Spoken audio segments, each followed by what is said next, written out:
Hello again everybody, and another day, another religious festival, or it's another religion really, and there's a small mention of a festival as we're going along. But this aristocratic religion, with some of the weirdest and most bizarre practices involved in it, even weirder than being whipped with strips of dog leather, or upending all the normal conventions of civilized life in the Saturnalia, was the cult of Cybele, the great Magna Mater, the Great Mother.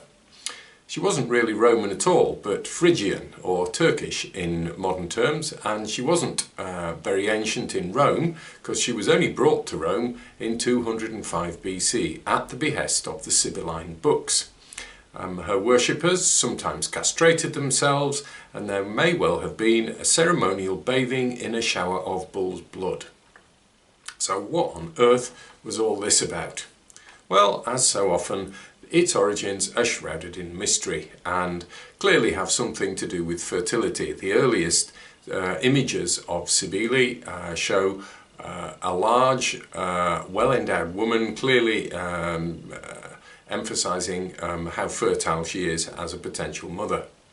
But this cult was manipulated by the Roman aristocracy into being an exclusive rich man's cult. The temple had an exclusive address on the Palatine Hill, which I guess is the kind of the Mayfair or Belgravia of its day. So according to Livy, the Roman historian, the sacred image of Cybele, a black stone, was brought to Rome thus. The entire city poured out to meet her. Censers had been placed before the doors along the route of the bearers. Kindling their incense, people prayed that gracious and benign she might enter the city of Rome. It was to the Temple of Victory, which is on the Palatine, that they carried the goddess, that is the black stone, on the day before the Ides of April, and that was a holy day. The people thronged to the Palatine bearing gifts for the goddess, and there was a banquet of the gods, and games also, called the Megalesia. Well, strange stuff. Ovid, in his poem about religious festivals, the Fasti, adds to the myth with a tale of a mystical chastity on the part of one Claudia, from one of Rome's most ancient and powerful families. And it was only when Claudia's chastity had been approved by the goddess that she was actually, the goddess was actually allowed and brought into the city of Rome. After arriving in Rome, a temple was built on the Palatine Hill, whose remains are still there, although it has to be said they're not that easy to find. A festival called the Ludi Megalenses, the Great Games, was set up, which chiefly seems to have involved brotherhoods of aristocrats enjoying lavish banquets at each other's houses. These aristocrats also claimed that since Rome's mythical founder Aeneas was Trojan or Phrygian, then Cybele, rather than being a Phrygian goddess, was a Roman goddess really, and not really foreign or barbarian at all. And the castration of priests? The Galli, the Great Mother's priesthood, were said to have castrated themselves following the example of Attis, who was their founder. But juvenal reports that these Galli, as part of the worship of Cybele, went around shrieking a lot, and some poems from the Greek anthology also seem to confirm the same thing. However, because it was considered un-Roman and illegal indeed for Roman citizens to be castrated, then you couldn't be one of the Galli if you were a full Roman citizen. So I guess they left that part of it not to Roman aristocracy, but to people they considered not really Roman at all. And the blood soaking in the blood of a bull, well, this practice is reported by a rather hostile witness, the Christian writer Prudentius, writing in the 4th century AD. There are some who think that this came to be associated with the worship of Mithras, but Prudentius is pretty clear it's to do with the cult of the Great Mother. You had, of course, to be rich to afford a bull for sacrifice in such circumstances.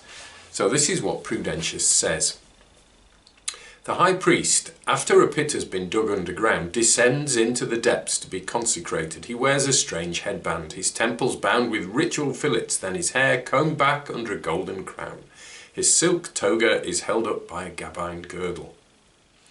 Above, they construct a platform from a layer of planks with gaps where the boards are loosely joined.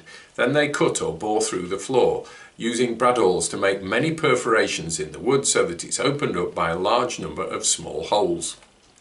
Hither, a great bull with a savage and shaggy brow is led, its shoulders or horns garlanded with wreaths of flowers. So far, so standard. The victim's brow also gleams with gold, and the glitter of the plating colours his bristling hide. When the beast has been stationed here for sacrifice, they cleave his breast with a consecrated hunting spear. The wide wound spurts out a tide of boiling blood and pours a steaming flood onto the framework of the underlying bridge and sends out its billows far and wide.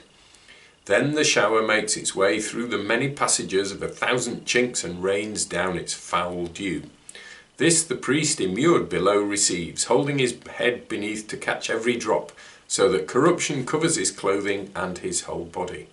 Nay more, he bends back his face, offers his cheeks, submits his ears, presents his lips and mouth, and bathes even his very eyes with the flood. Now he does not spare his mouth either, and wets his tongue until the whole of him has drunk in the dark blood. After the blood has been drained and the priests have dragged the stiffening carcass away from the scaffolding, the pontiff comes forth, a horrible sight. He displays his dripping head, his sodden beard, his dank fillets, and his soaking clothes. Defiled as he is with such pollution, filthy with the putrid gore of the victim freshly slain, all hail and reverence him from afar, because the paltry blood of a dead ox has bathed him while he lay concealed in a loathsome pit. Well, that's pretty grim stuff. So, we've got castration, we've got bathing in bull's blood, we've got shrieking priests, and we've got Roman aristocracy. What was all that about? Well, three things, I think. First, the aristocracy tracing their mythical ancestral connections to the city of Troy. Second, it's unclear quite what, but it's clearly something to do with fertility. And third, it's an assertion by the rich that they are closer to the gods than the poor. Certainly not like in the worship of Isis or in that newfangled Christianity business that seems to have come along.